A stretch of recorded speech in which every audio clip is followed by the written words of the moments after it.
Hi. These brief comments on the power of belief are part of a larger project, the power of dignity, which we hope will especially help people regard all others, especially others who have issues with substance use and substance use disorders, some of whom their lives revolve around those substances, to get out of that painful cycle and regroup with people around them in a healthy way.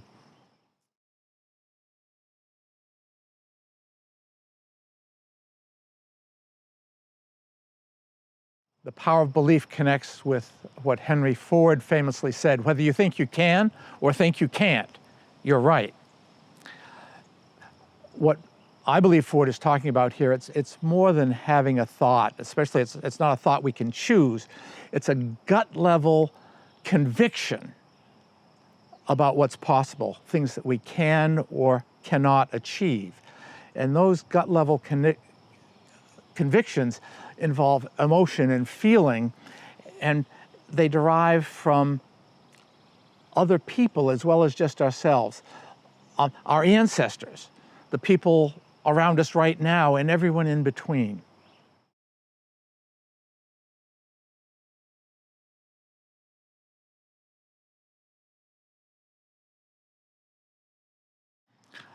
So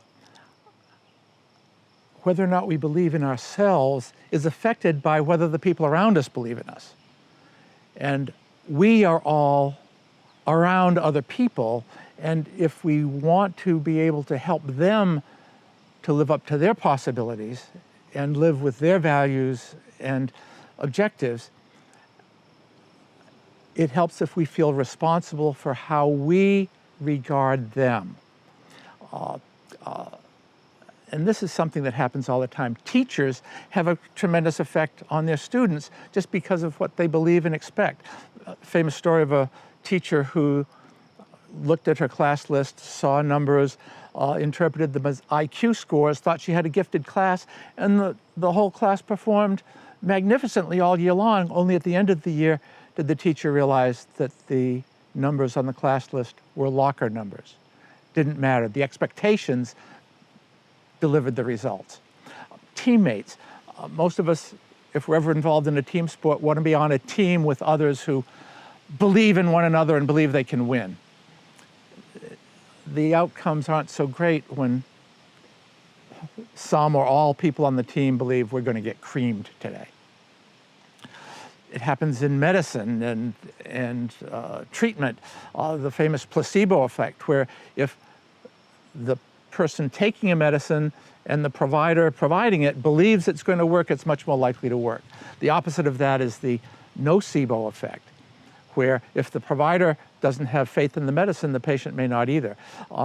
Would we want to be receiving say a prescription where the provider says, this barely, got FDA approval for this indication? Let's hope you're one of the lucky ones.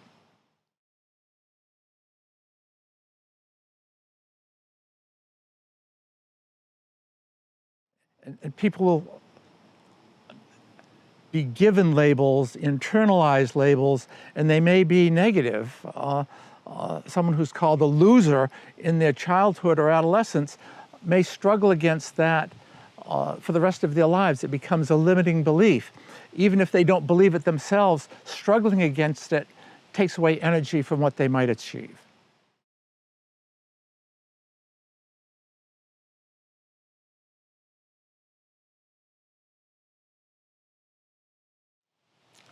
Tamara Levitt. Whether or not we realize it, we see the world, all the world, through a lens of biases and judgments.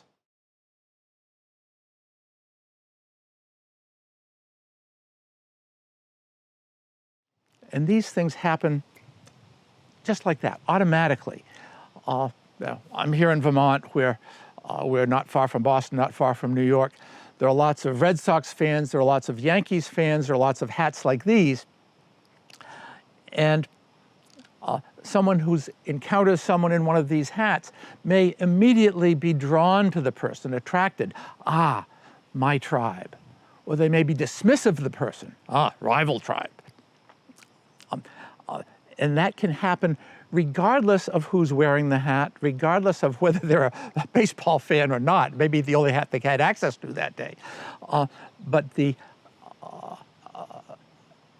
leap from a single mark to a lot of assumptions about the whole person is what bias is all about. It can be conscious or unconscious. Conscious, we call it explicit. Unconscious, we call it implicit.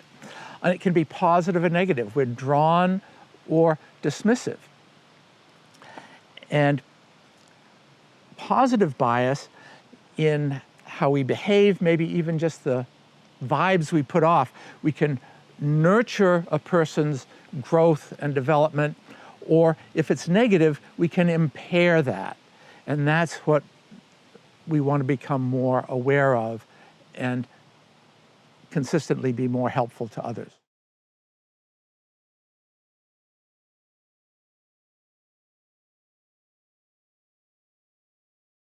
So part of the main message of this discussion is that very often my response, my reaction to another person is more about me than it is about that other person. And if I'm looking to be more mindful to avoid negative responses, I need to be aware that I may respond negatively if someone looks or acts or behaves differently than I do. And to realize that what I might associate with that signal could be wrong. Someone may have encountered a few cocky athletes and decided that cockiness goes along with athletes. Then they encounter a person or see someone in an interview who's sort of a decorated athlete who's all about the team and the coaches and the fans and is very humble about their own contribution. Well, they need to revise how they think of athletes.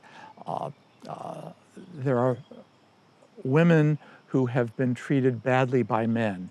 So men are people to be avoided and mistrusted. And then they, perhaps in a therapy group over weeks, months, and years, encounter men who are kind and considerate, respectful, and want to look after the woman's well-being. In that position, the woman has to revise how she thinks of men to encompass who's there rather than base it all on past experience.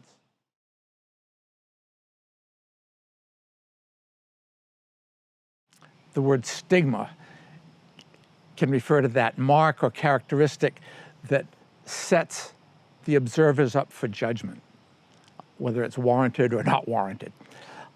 And the word stigma also gets used to refer to that condition where I may be judging someone based on the limited information that I have. Stigma is sometimes characterized as an inaccurate stereotype. It's a judgment based on very little, maybe almost no information about the other person.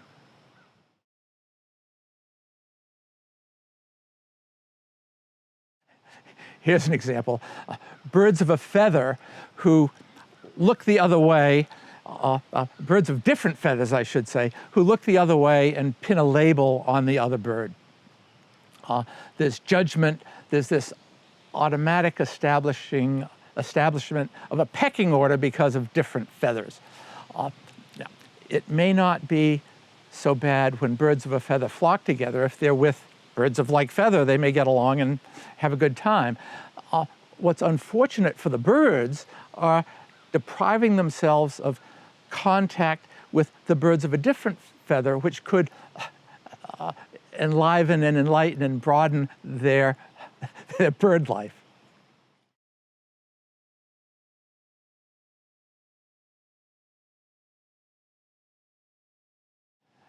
So it's an unfortunate experience when the categories, we need categories to think and communicate, yet they can degenerate to labels. Labels can become stereotypes. Stereotypes can lead to prejudice, and prejudice can be expressed in multiple ways. Sometimes it involves discrimination where the othered person is treated differently in a disrespectful way. And becoming aware of our tendency to operate this way is an important attribute.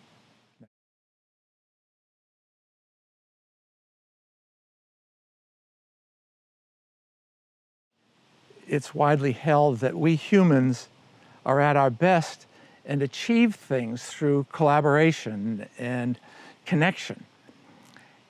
And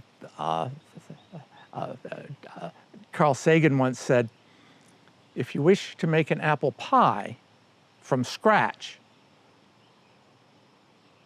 the first thing you must do is invent the universe. Brain scientists tell us that we're hardwired to need one another. For the brain to develop and function, we need other brains. Negative bias, even if we don't act it out, can have an unfortunate effect on others. Some speakers who are demonstrating this, they'll put a person in the front of the room, not facing the audience, instruct the audience to think badly of the person, and it impairs the person to function on the spot. If the audience thinks well of the person does better in terms of just muscle strength and sense of well-being. So that the vibes we put off can have a benefit. Best to cultivate positive vibes to the best of our ability all the time.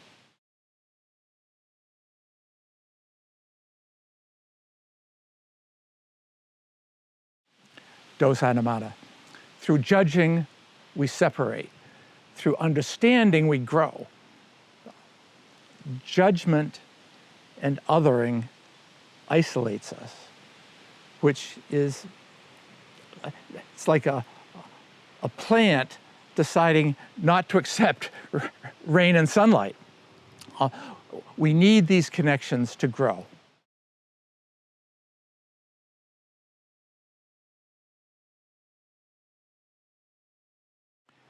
Raquel Willis, we're transformed through our differences.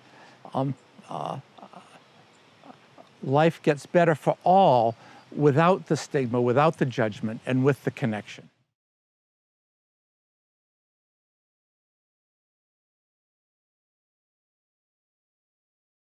Studies around the world show that individuals with an addictive relationship with substances are the most prone individuals to be judged by others. World Health Organization in 14 countries found that the most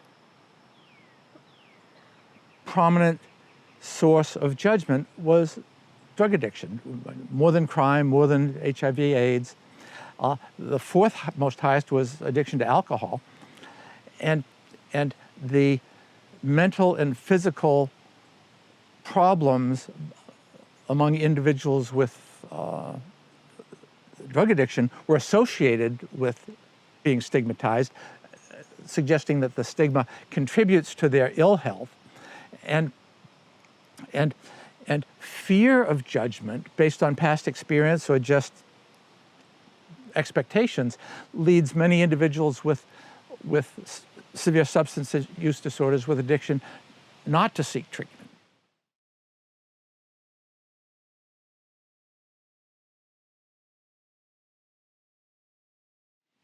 So if we want to help and nurture others by our presence, we're wise to listen, not judge. We can cultivate conversational receptiveness. So we might not want to say, "You look like a hippie." We might want to say something like, "I really like the flower in your hair." Cultivating mindfulness through practices helps us as individuals be less judgmental of ourselves and of others around us. And this is by exercising a self-conscious presence in the current moment, in the now, through all manner of practices, which can include formal meditation or simply focusing on, a sport or walking or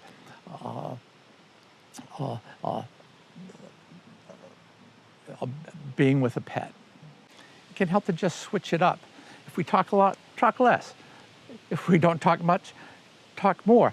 Not so much about our achievements, but about our limitations, maybe our mistakes, which humanizes us and opens the pathway to human-to-human communication with another person. Consider just offering the gift of silence in a conversation. The other person may feel it, they may not. Consider speaking out if you encounter prejudice. Not automatically. Sometimes speaking out could make a situation worse. There may be situations where it's necessary to hold other people accountable for unhealthy or unlawful behavior. That can be done with acceptance, with respect. Holding people accountable can be a natural consequence of their behavior. We don't have to be the harsh, judging, punitive one. There are times in my work in hospitals treating addiction where their behavior made it impossible for them to continue in that setting. And I knew the only possible therapeutic option I had was to ask them to leave. And sometimes the individual and I could have a conversation as that was happening that would frame the discharge as an opportunity for them to take more stock of how they're handling themselves and perhaps follow a healthier path from there on.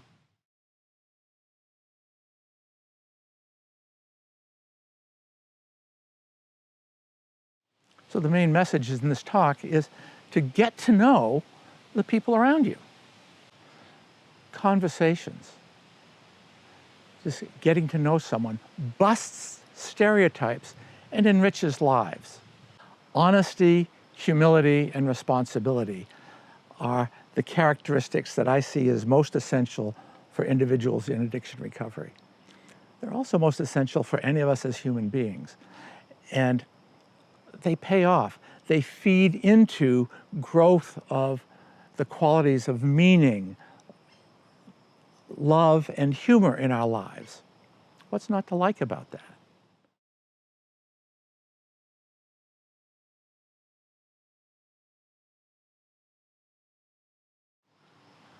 I'll leave you with this. If you and I are different, I shall not talk about you. I shall not talk at you. Rather, I shall talk with you. I especially want to listen because then, and perhaps only then, we both shall grow in the ways we want most. Thank you.